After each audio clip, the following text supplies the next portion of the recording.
Hello guys, welcome to my YouTube channel. This is your educator Sneha and I just hope कि आप सभी के board exams बहुत अच्छे जा रहे होंगे एंड अब फाइनली हम लोगों का पोल साइंस का एग्ज़ाम आ रहा है ऑन 23 में. सो मैंने जैसे कि आपसे प्रॉमिस किया था कि मैं पोल साइंस की पूरी सीरीज़ लेके आऊँगी, तो फाइनली मैं रिवीजन सीरीज़ ले आई हूँ. And as we are having a very large amount of time, तो मैंने सोचा कि क्यों ना हम चैप्टर्स की रिवीजन भी करें, क्वेश्चंस की रिवीजन भी करें एंड जितने भी पेपर में लाइक आपके क्वेश्चंस बनते हैं कार्टून बेस्ड या बॉक्स बेस्ड, सोर्स बेस्ड, वो सारे रिवीजन करें इंक्लूडिंग मैप्स. तो आज जो है मैं कंटेम्प्रेरी वर्ल्ड पॉलिटिक्स जो आपकी फर्स्ट बुक है उसका फर्स्ट चैप्टर जो आपका आने वाला है, न्यू फॉर्म्स ऑफ पावर या अल्टरनेट फॉर्म्स ऑफ पावर, उसके बारे में पढ़ाने वाली हूँ. This is going to be the part 1 of the video. Part 2 भी बहुत जल्दी अपलोड हो जाएगी मेरे इसी चैनल पे. एंड अगर आप मेरे चैनल पे पहली बार आए हैं तो मैं आपको बता दूं कि मैं ह्यूमैनिटीज़ के सारे सब्जेक्ट्स की पढ़ाती हूं आपको. एंड वेरी सून CUET की प्रिपरेशन भी हम अपने इसी चैनल पे शुरू करने वाले हैं. तो अगर अभी तक आपने चैनल को सब्सक्राइब नहीं किया है तो सब्सक्राइब कर दो. एंड वीडियो पसंद आई हो तो लाइक करना मत भूलना और बेल आइकन को हिट करना बिल्कुल भी मत भूलना. ठीक है, इसी के साथ हम अपनी रिविज़न का पार्ट 1 शुरू करते हैं. आपको जैसे कि पता है कि 1990s तक cold war era and all की वजह से बाइपोलर स्ट्रक्चर जो क्रिएट हुआ था, जहाँ पर 2 ही मेन पावर्स चलती थी, 2 पोल्स की, उसका एंड हो गया था. तो डेफिनेटली अब क्या होगा, एक अराइजमेंट होगा, एक कोई चीज़ न्यू डेवलप होने वाली थी, that is new alternate powers, new sources centres of powers जो पॉलिटिकली भी कहीं पे कंट्रोल करें और इकोनॉमिकली भी कंट्रोल करें. एंड डेफिनेटली ये क्या करने वाली थी, जो आपकी इम्पॉर्टेंट पावर्स थी उस टाइम पे, लाइक अमेरिका हो गया, इनकी पावर्स को ये लिमिट करने वाली थी. तो फाइनली हमको इस टाइम पे जो 2 पावर्स दिखती हैं जिनका इस टाइम पे आप ये कह सकते हो कि स्टार्टिंग हुई, that is European Union and ASEAN Union. ठीक है, तो फाइनली यूरोपियन और एशियन यूनियन ने अपने अल्टरनेट इंस्टीट्यूशंस को क्रिएट किया. एंड डेफिनेटली उन्होंने they have killed a more peaceful cooperative regional order and have transform the country in the region into prosperous economies. उन्होंने बहुत ही पीसफुल तरीके से जो बाइपोलर पावर्स जो थी अपना रूल जमा रही थी उनको एंड किया एंड अपनी इकोनॉमिक्स को European Union and ASEAN union दोनों ने मिलकर पावरफुल बनाया, प्रॉस्पेरस कंट्री बनाई, सो दैट वो ईजिली डेवलपिंग नेशंस के टाइम पे एग्जिस्ट कर सके. ठीक है, तो फर्स्ट है आपका यूरोपियन यूनियन. तो यूरोपियन यूनियन के बारे में पढ़ते हैं कि यूरोपियन यूनियन आया कैसे, यूरोपियन यूनियन का काम क्या था. क्वेश्चंस आपके यहाँ से आ सकते हैं, दैट्स वाई मैंने रिवीजन सीरीज शुरू की है. एंड नोट्स आपको डेफिनेटली फ्री ऑफ कॉस्ट नीचे डिस्क्रिप्शन बॉक्स में PDF लिंक होगा, वहाँ से आप डाउनलोड कर सकते हो, पढ़ सकते हो और पेपर में मचा सकते हो. ठीक है, चलो तो यूरोपियन यूनियन के बारे में पढ़ते हैं. After the second European leader, after the second world war होगा, यहाँ पे कुछ मिसिंग हो गया है. अच्छा, सेकेंड वर्ल्ड वॉर का टाइम पीरियड क्या था, 1939 से 45 तक. ठीक है, तो वर्ल्ड वॉर सेकेंड के बाद यूरोपियन लीडर्स जो थे बहुत टेंशन थी उनको कि यूरोप का क्या होगा. आपको पता है कि यूरोप पूरी तरीके से डिवाइडेड हो चुका था, पूरी तरीके से उसके पार्टीशंस हो चुके थे, अलग अलग कंट्रीज़ अपने अपने लिए लड़ रही थी. फ्रांस अपने लिए लड़ रहा था, बाल्कन्स रीजन में ब्रिटिश अलग शोर मचा रहा था, डिफरेंट चीज़ें हो रही थी. ठीक है, तो यहाँ पर उनको ये था कि कुछ लोग, मैंने जैसे कि आपको बताया कि फ्रांस में जो कंजर्वेटिव्स थे वो पुराने सॉर्ट ऑफ पावर में जाना चाहते थे, वो मोनार्की के लिए जाना चाहते थे. लेकिन कहीं पे कुछ लोग ऐसे भी थे जो इंटरनेशनल रिलेशंस पे ध्यान देना चाहते थे, कुछ लोग ऐसे भी थे जो आगे बढ़ना चाहते थे रेदर देन पुरानी प्रैक्टिसेस में जाने के बजाय. ठीक है, तो फाइनली इन 1945, ऐसा ही टोल्ड यू कि सेकेंड वर्ल्ड वॉर उसी टाइम पे ख़त्म होता है. यूरोपियन जो स्टेट्स थी इन्होंने अपनी इकोनॉमीज़ को रुइन कर दिया था, डिस्ट्रक्शंस इतनी ज़्यादा हुई थी. देन एट दैट टाइम ये रियलाइज़ हुआ कि हमको यूरोप को कहीं से तो बांध के रखना पड़ेगा ना, कहीं से तो यूरोप को यूनिफाई करना पड़ेगा. And that's how European union came into limelight. ठीक है, सो यहाँ से आपका क्वेश्चन आना बहुत पॉसिबल है कि मार्शल प्लान क्या था. ठीक है, what was Marshall plan and Marshall plan में चीज़ें क्या क्या हुई. तो यूरोपियन इंटीग्रेशन जो हुआ after 1945 was aided by the cold war. Definitely cold war के बाद 1945 में यूरोपियन इंटीग्रेट हो गया था। अमेरिका ने भी सोचा कि ठीक है, डिस्ट्रक्शन इतना हुआ है वर्ल्ड वॉर की वजह से, तो थोड़ा हेल्पिंग हैंड कर देता हूँ और यूरोप की इकोनॉमी को उठाने के लिए थोड़ी मदद कर देता हूँ। अमेरिका ने एक new security, collective security structure भी स्टार्ट किया जिसको बोलते हैं नाटो। नाटो के बारे में आपको थोड़ा बहुत अच्छे से गारंटेड पता होगा। अभी भी जब रशिया और यूक्रेन का वॉर चल रहा था तो नाटो कुछ नहीं कर पाई उसमें, ठीक है। So under the Marshall plan, यहाँ से इंपॉर्टेंट पॉइंट है, the organization for European economic cooperation was establish in 1948 to channel aid to the west European states. तो इन्होंने क्या सोचा कि हम क्यों ना वेस्ट यूरोपियन स्टेट्स की थोड़ी मदद करें, एंड फाइनली एग्जिस्टेंस में आया। और इन्होंने सोचा कि ठीक है, हम क्या करेंगे यूरोप की मदद, हम यूरोप को ट्रेड और इकोनॉमिक इश्यूज़ में मदद करेंगे। बिकॉज जब आपके पास ट्रेड होगा बच्चे, तभी तो आप अपनी डोमिनेंस बना पाओगे ना किसी भी कंट्री में। अगर आपके पास पैसा ही नहीं है तो आप डोमिनेंस बनाओगे कैसे, ठीक है। तो यूरोप की काउंसिल 1949 में स्टैब्लिश हुई, जिसने एक पॉलिटिकल कॉपरेशन के लिए हाथ आगे बढ़ाया कि ठीक है, हम आपके साथ पॉलिटिकली भी कॉपरेशन करेंगे। तो ये जो प्रोसेस था बच्चे, पूरा इकोनॉमिक इंटीग्रेशन का यूरोप कैपिटलिस्ट कंट्री का, ये धीरे धीरे चला। आपकी बुक में एक पूरा टाइमलाइन दे रखा है यूरोप का कि जैसे कि कौन से टाइम पे कौन सी ट्रीटी साइन हुई, कैसे हुआ, क्या हुआ, आप वो देख सकते हो। जिसकी वजह से फाइनली यूरोप की जो इकोनॉमी थी उसने कम्युनिटी बनाई 1957, ठीक है। सो फाइनली ये जो आपका प्रोसेस था, इसमें आप देख सकते हो कि अब यूरोपियन पार्लियामेंट, पूरे यूरोप का एक यूनिफाइड पार्लियामेंट एग्जिस्टेंस में आता है, okay. So the collapse of Soviet bloc put Europe on a fast track and resulted in the establishment of the European Union in 1992. आपको पता है रशिया जो था शुरू से बहुत डोमिनेटिंग पावर था when it comes to Europe. तो फाइनली वो जो एक डोमिनेटिंग पावर था वो अब एंड पे आ रहा था। क्यों? क्योंकि यूरोपियन यूनियन अराइज कर रही थी। उसने कहा कि मेरे को यूरोप को इकट्ठा करके रखना है, मैं किसी भी एक कंट्री को पावरफुल नहीं बनने दे सकता, ठीक है। तो जिसकी वजह से आप देखते हो कि पूरे यूरोप में आपको कॉमन कॉमन आपको फॉरेन एंड सिक्योरिटी पॉलिसी मिलेगी, कॉपरेशन मिलेगा जस्टिस के लिए, एंड क्रिएशन मिलेगी सिंगल करेंसी के लिए, एंड होम अफेयर्स भी होम अफेयर्स भी आपको कॉमन देखने को मिलेंगे, ठीक है। नेक्स्ट देखते हैं। तो फाइनली अब आप देख रहे हो कि यूरोपियन यूनियन जो है वो एक तरीके से एक इम्पॉर्टेंट पार्ट बन चुका है फॉर द होल यूरोप, ठीक है। तो धीरे धीरे क्या हो रहा था कि यूरोप की जो यूनियन थी वो धीरे धीरे अराइज कर रही थी। पहले वो इकोनॉमिक यूनियन थी और वो धीरे धीरे पॉलिटिकल यूनियन की तरफ आगे बढ़ रही थी। सो यूरोप ने सोचा, EU यूनियन ने सोचा कि क्यों ना मैं अब एक नेशन स्टेट की तरह काम करूँ। नेशन स्टेट मतलब जहाँ पर मैं नेशन एक पूरी होल पूरी होल कॉन्सेप्ट को एक क्लैरिटी दूँ और एक स्टेट को भी दूँ। तो अटेम्प्ट जो थे कॉन्स्टिट्यूशन के फॉर द EU वो फेल हो गए, क्योंकि EU का अपना एक फ्लैग था, अपना एक नेशनल एंथम था, अपनी एक फाउंडिंग डेट थी और अपनी एक करेंसी थी, ठीक है। कॉन्स्टिट्यूशन ये नहीं कर पाए। EU यूनियन ने कोशिश करी कि जितना हो सके ज़्यादा से ज़्यादा हम यूनिफाई करें, लेकिन एक चीज़ को ये यूनिफाई नहीं कर पाए, वो था कॉन्स्टिट्यूशन। तो ये ध्यान रखना, 1 मार्क के हिसाब से बहुत इंपॉर्टेंट क्वेश्चन है, ठीक है। इसके अलावा आप देखते हो कि अदर नेशंस के साथ कैसे डील करना है, इसमें भी उनकी कुछ कॉमन पॉलिसीज़ थी, फॉरेन और सिक्योरिटी पॉलिसीज़, ठीक है। So finally the European Union has tried to expand areas of operation while acquiring new members specially from the erstwhile Soviet bloc. मैंने ऐसा ही टोल्ड यू कि रशिया भाई बहुत बड़ा एक बैठा हुआ था। सो रशिया को ये अवॉइड नहीं कर सकते थे, बिकॉज रशिया की जोग्राफिकल एक्सटेंशन बहुत दूर दूर तक है।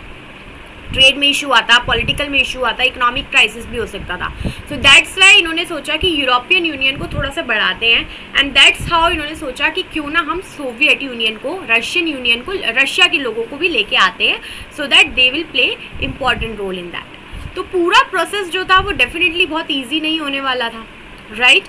काफ़ी सारी कंट्रीज थी जो एंथुसियास्टिक नहीं थी EU को पावर्स देने में, क्योंकि उनको लगता था कि शायद इसकी जो पावर्स होने वाली हैं वो बहुत ज़्यादा फ्रूटफुल नहीं होने वाली है हमारे लिए, ठीक है। तो इसके अलावा काफ़ी सारी रिजर्वेशंस भी देखने को मिलती हैं, लाइक EU ने पहले रिजर्व कर दिया कि ये कंट्री हमारा पार्ट बनेगी, ये कंट्री हमारा पार्ट बनेगी। तो धीरे धीरे यूरोप जो है, EU जो है, कोशिश कर रहा है कि मैं अपनी एक पॉलिटिकल इम्पोर्टेंस बना सकूं पूरे यूरोप नेशन में। हालांकि कुछ चीज़ों में वो फेल भी हो रहा है, बट एट द एंड ये ट्राई कर रहा है। ठीक है, तो इससे आपको भी एक सीख मिल गई है कि आप ट्राई करते रहो, चीज़ें होंगी कभी ना कभी। ओके, आगे देखते हैं EU का इकोनॉमी इन्फ्लुएंस क्या था। देखो, ये आपको मैंने यहाँ नोट्स में यही फ़र्क है कि कुछ क्वेश्चंस मैंने नोट्स में ही ऐड कर दिए हैं, ताकि आप जब पढ़ोगे क्वेश्चंस आप ऐसे देखोगे तो आपको पता चले कि लिखना क्या है आपको। ठीक है, तो ये आपके मल्टी वे में हेल्प करेंगे, तो इसको जितना फ़ायदा उठा सको इसका उठाना। ओके, चलो देखते हैं। तो जो EU है ये वर्ल्ड की सेकेंड बिगेस्ट इकोनॉमी है 2016 तक। एज इसका जो टोटल शेयर था वो $17 ट्रिलियन था। ओके, अमेरिका की जस्ट बाद। सो अगर GDP सबसे हाईएस्ट देखा जाए तो वो अमेरिका की थी 2016 तक, एंड उसके बाद EU आ जाते हैं। इन्होंने सोचो आप अपनी पॉलिटिकल इन्फ्लुएंस कितनी बना ली है कि इनके पॉलिटिकल अफेयर्स, इनके इकोनॉमिक अफेयर्स, इनके trade affairs, everything is going good. $17 trillion is such a big amount, right. हमको पता है कि पूरे यूरोप में एक करेंसी कॉमन है, दैट इज यूरो। अब यूरो जो है वो एक तरीके से बच्चों खतरा बन रखा था अमेरिकन डॉलर के लिए, जस्ट बाद में ही आ गया ना। तुम सोचो कि अमेरिका ने यूरोप को यूनियन बनाने में हेल्प करी, उसने उसके इकोनॉमिक टर्म्स में हेल्प करी, और जब वही खड़ा हो रहा है उसके इक्वल कंधे से कंधा रख के, तो प्रॉब्लम तो होने वाली है। Its share of world trade is much larger than that of the United States, allowing it to be the more assertive in trade disputes with the US and China. Definitely जो EU का trade था, world trade था, वो बहुत ज़्यादा था if you compare it with America, जिसकी वजह से ट्रेड में डिस्प्यूट्स रहते थे। You can see a very much disputes between the trades.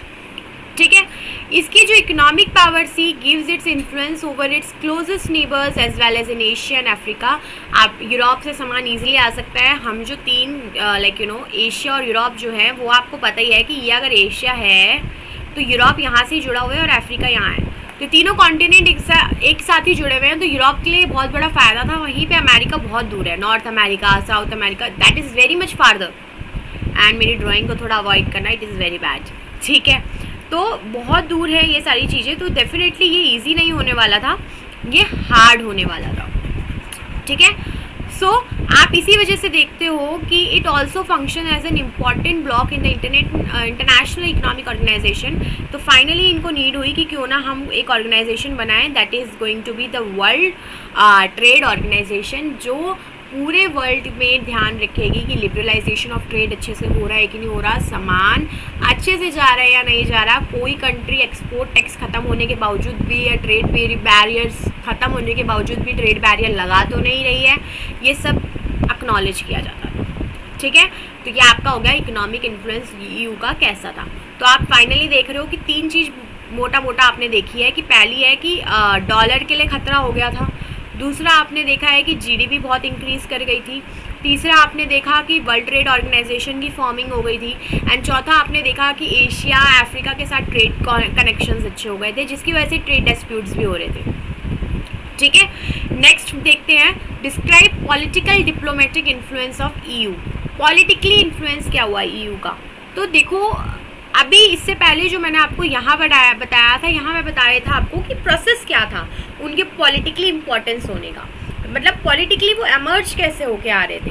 अब जो हम पढ़ रहे हैं वो ये पढ़ रहे हैं कि जब वो इन्होंने इतनी अच्छी कंडीशन अपनी बना ली थी, तो किस तरीके से डिप्लोमेटिक रिलेशंस कैसे निभा रहे थे वो। ठीक है, तो एक मेंबर था EU का, दैट इज़ फ्रांस, उसकी UN सिक्योरिटी काउंसिल में परमानेंट सीट थी, जिसकी वजह से the EU include several non permanent member of the UNSC। तो उसने क्या करा, अपना EU का तो एक पोजीशन थी फ्रांस जो UN का पार्ट थी, अब उसने UN सिक्योरिटी काउंसिल के कुछ नॉन परमानेंट मेंबर्स के साथ भी हाथ मिला लिया, जिससे क्या हुआ, वो अमेरिका के तो पीछे पड़ा ही है, क्योंकि मैंने आपको बताया ना टक्कर से टक्कर का मामला है भाई, ऐसे कैसे छोड़ देंगे। सो अब क्या हुआ फाइनली कि आप देखते हो this has enabled the EU to influence some US policy such as the current US position on Iran nuclear programme. यही होता है, अगर आप थोड़े से इंपॉर्टेंट पोजीशन बना लो तो आप सामने वाली कंट्री है जो अगेन स्ट्रॉन्ग है, पर आप उसके डिसीजंस में आप उसके अगेंस्ट जा सकते हो, आप उसको कुछ चीज़ें करने से रोक सकते हो, that this is wrong, I am not letting you to do this. ठीक है, तो यहाँ पे जो डिप्लोमेटिक रिलेशंस बनाए, क्योंकि मैंने आपको बताया ना ईरान के साथ भी ईयू के रिलेशंस अच्छे थे, तो जिसकी वजह से जब भी अमेरिका न्यूक्लियर बॉम्ब गिराने की बात करती है उसको डरना पड़ता है ईयू से। ठीक है, economic investment, negotiations, military force, ये सब इम्पॉर्टेंट है। Like you know, in the case of its dialogue with China on human rights and environmental degradation, इसने धीरे धीरे चाइना के साथ भी रिलेशंस अपने अच्छे कर लिए, क्योंकि अमेरिका की भी चाइना के साथ ज़्यादा बनती नहीं थी। ठीक है, तो इसने पकड़ा ही ऐसे बंदों को जो अमेरिका के राइवलरीज थे ऑलरेडी, सो दैट क्या होगा कि इसको एक तरीके का अलग सपोर्ट मिलेगा, ये आराम से अपनी पोजीशन बना सकता है। और जब नॉन परमानेंट मेंबर्स के साथ इसने दोस्ती कर ली तो इसकी पोजीशन अपने आप ही स्ट्रांग बन गई, राइट। आगे देखो, describe military influence of EU. Military influence क्या था ईयू का? तो ईयू ने ओके, जब यहाँ की आर्मी की बात की जाती है तो that is second largest army in the world, yes. And जब डिफेंस की बात होती है तो जब भी बजट आता है तो जो बजट में डिफेंस खर्च होता है वो उस नंबर पे सेकेंड लार्जेस्ट है, मतलब अमेरिका सबसे ज़्यादा खर्च करता है अपने डिफेंस पे, उसके बाद यूरोप करता है। ठीक है, one EU member state, France, also has nuclear arsenals of approximately 335 nuclear warheads. It is also the world's second most important source of space and communication technology. तो आप देख ही सकते हो फ्रांस के पास न्यूक्लियर कैपेसिटी कितनी अच्छी है। ठीक है, और इसके अलावा इनके पास स्पेस कम्युनिकेशन टेक्नोलॉजी भी बहुत अच्छी है, जिसकी वजह से इनका इन्फ्लुएंस बहुत अच्छा हो जाता है। ओके, नेक्स्ट देखो, जो यूरोप था वो ज़्यादा इंटरवेन नहीं कर पा रहा था, ज़्यादा दखल नहीं दे पा रहा था when it comes to foreign relation and defence. मतलब आप ये कह लो कि ठीक है उसने पॉलिटिकल इन्फ्लुएंस बना दिया, ठीक है उसने मिलिट्री का इन्फ्लुएंस बना दिया, ठीक है उसने इकोनॉमिक इन्फ्लुएंस बना लिया बच्चे, पर स्टिल वो फॉरेन रिलेशंस और डिफेंस में या फॉरेन रिलेशंस के कुछ भी मामले होते थे उसमें इंटरवेन नहीं कर पाता था, उसमें अपनी पोजीशन नहीं बना पाता था, उसमें वो घुसता नहीं था as a mediator. Why? So the reason is काफ़ी सारी एरियाज ऐसे थे, its member states have their own foreign relation and defence policy that are often at odds with each other. Definitely एक नेशन है, इस नेशन ने इसके साथ दूसरी ट्रीटी साइन किया है, इसके साथ दूसरी ट्रीटी साइन की है। अब मान लो वही दोनों नेशन आपस में लड़ने लग जाते हैं। लाइक मैंने ये कहा कि मान लो ये EU है, इसने एक के साथ कुछ और ट्रीटी साइन की है और एक के साथ कुछ और ट्रीटी साइन की है, पर अब ये आपस में यही दोनों लड़ने लग गए तो ये तो फंस जाएगा ना। तो ये अपना रिलेशन यहाँ निभाए या यहाँ निभाए, कहीं भी पॉसिबल नहीं है। तो एट द एंड ये क्या करेगा कि इन दोनों के केस में ये लड़ने देगा ही नहीं, ये जाएगा ही नहीं लड़ने, ये कहेगा जो करना है करो। Thus, Britain Prime Minister Tony Blair was America's partner in the Iraq invasion, and many of the EU's newer members made up of the US-led coalition of the willing, whereas Germany and France opposed American policy. समझे? देखो मैंने अभी आपको इससे पहले बताया था यहाँ पर डिप्लोमेटिक रिलेशन में कि EU ने नॉन परमानेंट मेंबर्स के साथ रिलेशन बना लिए हैं, ठीक है। लेकिन ये वाली जो पॉलिसी मैं आपको बता रही हूँ यहाँ पर कि EU दो नेशंस के साथ साइन कर रहा है जहाँ पे अलग अलग बात है, तो वहाँ पर वो बीच में नहीं पड़ सकता। तो यही चीज़ तो हुई जब अमेरिका ने ईरान पे बॉम्ब गिराया तो ब्रिटेन के मिनिस्टर ने उसका साथ दिया, ठीक है। एंड काफ़ी सारे EU के जो नए मेंबर थे उन्होंने अमेरिका का कोalition ऑफ द विलिंग बनाने के लिए हेल्प की, लाइक यू नो कि ऐसा गठबंधन करो जो हम चाहते हैं। लेकिन वहीं पे जर्मनी और फ्रांस ने इस बात को नहीं माना, वो अगेंस्ट थे कि आप किसी भी कंट्री को ऐसे कैप्चर नहीं कर सकते हो। तो यहाँ पर यही वाली बात है कि इतना जो अपोजिशन हो रहा है एक ही नेशन के अंदर जिसकी वजह से कॉन्फ्लिक्ट्स हो रहे हैं। There is also a deep-seated Euroscepticism in some part of Europe about the EU integrationist agenda. Also, Europe की पोजीशन दिखाने के लिए फेक नाटक्स वगैरह कर लेते हैं वो यूरोप में कि जिसकी वजह से थोड़ा बहुत आइडिया लग सके कि इंटीग्रेशन का प्रोजेक्ट कैसा है, यूरोप जो है वो इंटीग्रेट लोगों को कर रहा है या नहीं कर रहा है। जैसे इन्होंने क्या एग्जांपल दिया है कि जो ब्रिटेन के फॉर्मर प्राइम मिनिस्टर थे Margaret Thatcher kept the UK out of the European market. Denmark and Sweden have resisted the Maastricht Treaty and the adoption of the euro, the common European currency. तो मतलब ये नाटक दिखा रहे थे फालतू में लोगों को कि देखो हम सबको एक टाइम के बाद अंदर ले आएंगे, यूरोप यूनियन का पार्ट बना लेंगे, बट वो फेल हो रहा था क्योंकि काफ़ी सारी कंट्रीज अब इसको रेजिस्ट करने लग गई थी एंड वो यूरो को अपनी एक करेंसी, एक कॉमन करेंसी बनाने के लिए भी बच्चे रेडी नहीं थी। ठीक है, आगे बढ़ते हैं। तो ये आपका यूरोप हो गया पूरा। अब देखो एशियन यूनियन के बारे में आई थिंक 1 और 2 क्वेश्चंस होंगे मेन, क्योंकि एशियन यूनियन उतना बड़ा नहीं है।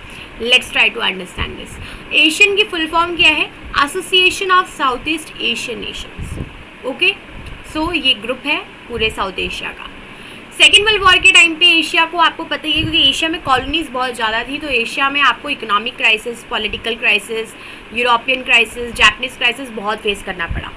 जैसे ही वॉर ख़त्म हुआ, नेशन बिल्डिंग की प्रोसेस शुरू हो गया।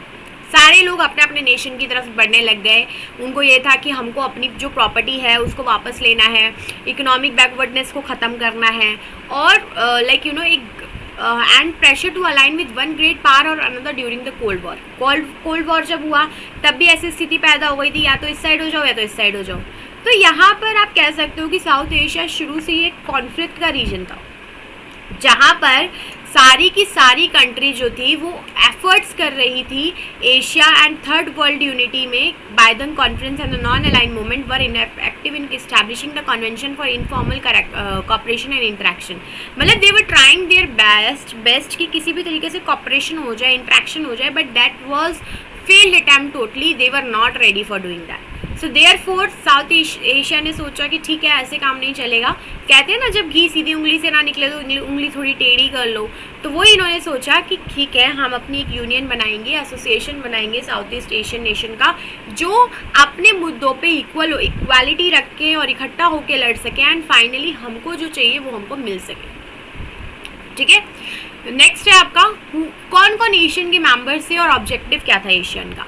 तो देखो, एशियन 1967 में 5 कंट्रीज ने बनाई थी, Indonesia, Malaysia, Philippines, Singapore, Thailand. ठीक है, एंड इन्होंने बैंकॉक डिक्लेरेशन साइन किया था। तो ये ध्यान रखना कि ये जो ट्रीटी साइन हुई है for the establishment of Asian, that is Bangkok treaty. ठीक है, कुछ साल तक ब्रुनेई, दारुसलाम, वियतनाम, लाओ, पीडीआर, म्यांमार एंड कैम्बोडिया ने भी कुछ टाइम के बाद इस चीज़ को ज्वाइन कर लिया। तो पहले स्टार्टिंग एशियन की 5 कंट्रीज से हुई थी, बाद में वो 10 हो गई। ओके, सो ऑब्जेक्टिव्स क्या थे इनके? देखो, ऑब्जेक्टिव इनका पहला ये था कि हमको मेनली इकोनॉमिक ग्रोथ लेके आनी है और हमको सोशल प्रोग्रेस और कल्चरल डेवलपमेंट लानी है। ठीक है, दूसरा इनका ऑब्जेक्टिव था कि पीस और स्टेबिलिटी बना के रखनी है, लॉ में या पीपल के राइट्स में, चार्टर ऑफ मैन में कुछ भी घपला नहीं चाहिए हमको। ठीक है, थर्ड था इनका with some of the fastest growing economy in the world ASEAN ब्रॉडेंट। तो इन्होंने ये भी सोचा कि अब बहुत हो गया, ये फर्स्ट वाले पॉइंट की तरह ही हो गया, पर इन्होंने यही सोचा कि हम अपना सोशल स्फीयर बढ़ाएंगे, इकोनॉमिक स्फीयर बढ़ाएंगे।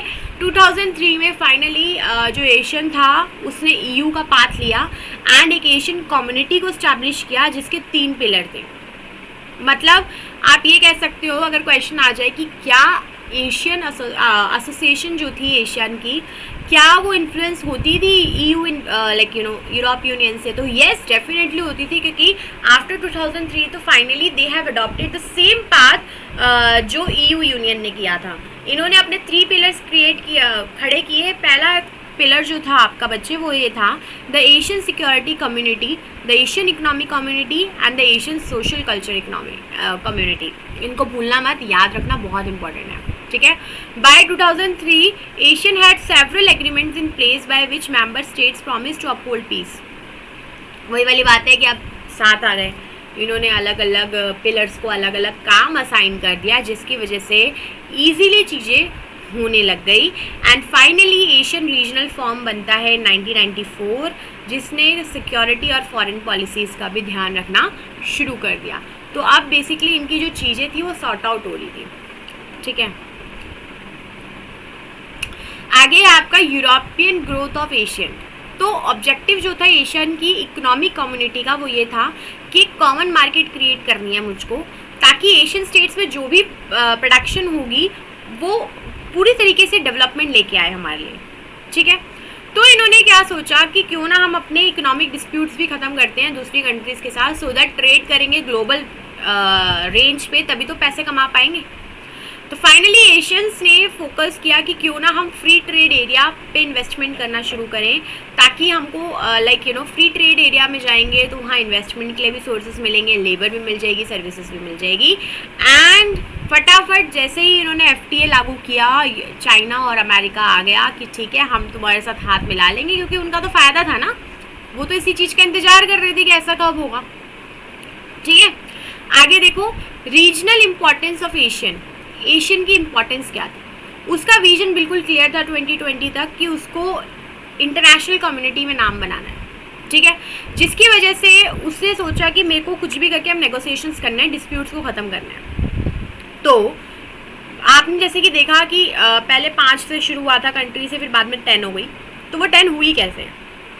इसने इंटर कॉन्फ्लिक्ट जो थे उसको ख़त्म किया। जैसे आप देख रहे हो नीचे लिखा हुआ है कैम्बोडियन कॉन्फ्लिक्ट्स को सॉल्व किया, ईस्ट तिमूर क्राइसिस को सॉल्व किया, और हर साल में एक बार ये मिलते थे सो दैट ये डिस्कस कर सके कि ईस्ट एशिया और अच्छी तरीके से बच्चे कैसे कॉपरेट कर सकते हैं। ठीक है, आगे देखते हैं बर्थ ऑफ इंडियन FTA। तो फाइनली आप देख रहे हो कि अभी तक जो एशियन था उसमें इंडिया का नाम नहीं था।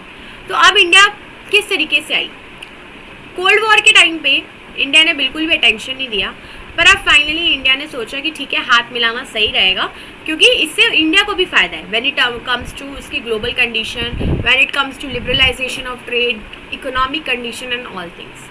तो उसने काफ़ी सारे ट्रेड एग्रीमेंट साइन किए एशियन मेम्बर्स के साथ, लाइक मलेशिया, सिंगापुर, थाईलैंड के साथ। The ASEAN Indian FTA came into effect in 2010 में फाइनली हमने साइन कर लिया इनके साथ FTA, जिसके थ्रू हम भी उनका जो भी ट्रेड वो हमारे साथ कर रहे थे, फ्री ट्रेड था विदाउट ट्रेड बैरियर। तो एशिया की जो स्ट्रेंथ थी however lies in its policy of interaction and consultation with member state, with dialogue partners and with other non regional organization. ठीक है, तो इन्होंने आप कह सकते हो कि कंसल्टेशन शुरू की मेंबर स्टेट के साथ। इन्होंने बातें समझाने की कोशिश करी एक दूसरे को, नॉन रीजनल ऑर्गेनाइजेशंस बनाने की कोशिश करी। ठीक है, तो it is the only regional association in Asia that provides a political forum where ASEAN countries and the major powers can discuss political and security concern. यही पूरे एशिया की इकलौती एक ऐसी एसोसिएशन है या ऑर्गेनाइजेशन है जहाँ पर आप पॉलिटिकल और सिक्योरिटी कंसर्न्स पे एक दूसरे के बात कर सकते हो और एशिया की कंडीशन को और इम्प्रोवाइज कर सकते हो। ठीक है, तो ये बहुत इम्पॉर्टेंट है when it comes to ASEAN. तो आपको ज़्यादातर बच्चों को एशियन ईजी भी लगता है और इंटरेस्टिंग भी लगता है। आई जस्ट होप कि लेकिन यूरोप मैंने भी अपनी तरीके से बहुत अच्छी कोशिश की है कि आपको अच्छे से समझ में आया है। अगर आपको समझ अच्छे से आया है तो वीडियो को लाइक कर देना, कमेंट करके बता देना, और चैनल को अभी तक सब्सक्राइब नहीं किया है तो कर देना, बेल आइकन को भी हिट कर देना, क्योंकि यहीं पे आपको सारी इंपॉर्टेंस वीडियो मिलेगी। एंड आज मैं चाहती हूँ कि आप इस बारे में ज़रूर सोचें कि यूरोप, EU और एशियन जो थी, इन दोनों की आइडियोलॉजी में क्या डिफरेंस था। इस बारे में सोचो और रिसर्च करो, because this is again important question when it comes to exam. आज का जो लेक्चर पढ़ाया है उसी के बेसिस पे आप इस चीज़ को कंक्लूड कर सकते हो। ठीक है, टिल देन मैं आपको नेक्स्ट वीडियो में मिलूंगी इसके पार्ट 2 में, जहाँ पर Chinese economy and Indo China relationships के बारे में बात करेंगे एंड चैप्टर वाइज ख़त्म करेंगे। देन फर्दर तो चलती रहेगी आपकी सीरीज़ जो भी है, आपको अपडेट्स मिलती रहेंगी। ठीक है, तो आप पढ़ते रहिए, ध्यान रखिए अपना, मिलते हैं नेक्स्ट वीडियो में, बाय बाय।